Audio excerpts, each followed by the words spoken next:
আমার হেসেলের রান্না হচ্ছে মোচা।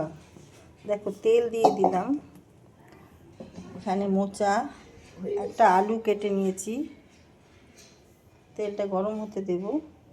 তেলটা গরম হয়ে গেছে, আমি কাঁচা লঙ্কা, এই শুকনো লঙ্কা, ভুলভাল বলি শুধু, জিরে আর তেজপাতা এইগুলো ফোড়ন দিয়ে দিলাম।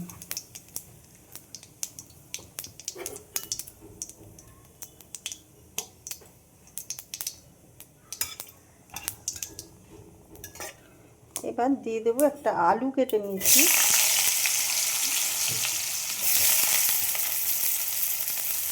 আলুটা ভেজে নেব ভালো করে। একটা মশলা তৈরি করছি, এর মধ্যে আদা, কাঁচা লঙ্কা, গোটা গরম মশলা দিয়ে দিলাম। আমি গোবিন্দভোগ চাল দেবো, এটা ধুয়ে নিয়েছি।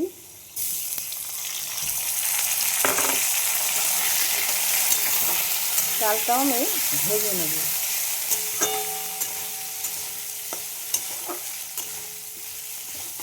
এটা আজকে নিরামিষভাবে আমি করছি।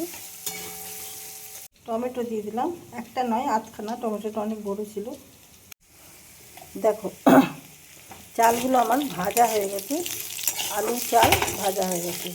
এবার আমি মোচাটা সেদ্ধ করে রেখেছিলাম, এটা দিয়ে দিলাম।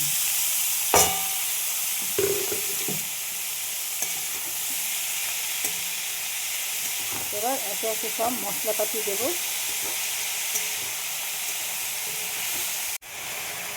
নুন দিয়ে দিলাম, দিয়ে দেবো কাশ্মীরি লাল লঙ্কার গুঁড়ো, আমি কাঁচা লঙ্কা বেটে নিয়েছি। হলুদ গুঁড়ো, গুড় দিয়ে দিলাম অল্প করে। আমি পাউডারটাও এনেছিলাম জাগারি, ওটাও ইউজ করলাম। এটাও দেখলাম এটা আখের গুড়, ওটার থেকে এটা আমার কাছে বেশি ভালো লাগছে।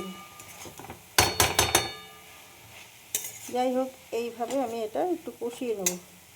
কিছু মটরশুঁটি দিয়ে দিচ্ছি।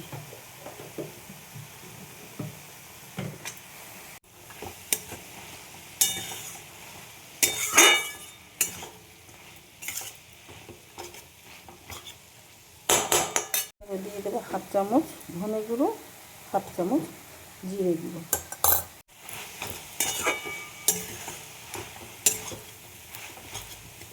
মশলাটা আমি করে রাখলাম, আদা, টমেটো আর কাঁচা লঙ্কা, ওটা দিয়ে দিলাম।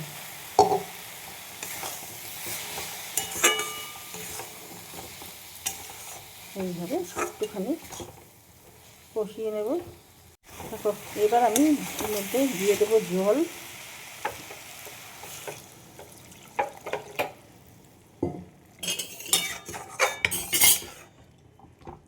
দিয়ে ঢেকে দেবো।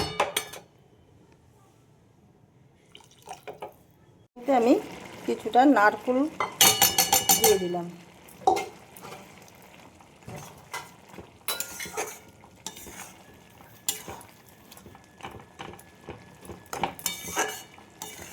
আলু সেদ্ধ হয়ে গেছে। দেখো এর মধ্যে দিয়ে দেবো ঘি।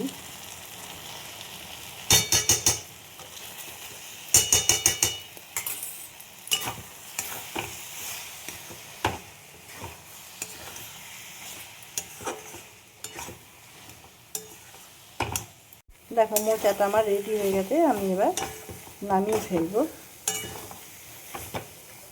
দেখো মোচার রেসিপি আমার রেডি হয়ে গেছে। তোমাদের কার কীরকম লাগলো? মোচাতে প্রচুর পরিমাণে আয়রন পাওয়া যায়, যে হিমোগ্লোবিনের ঘাটতি পুরো করে।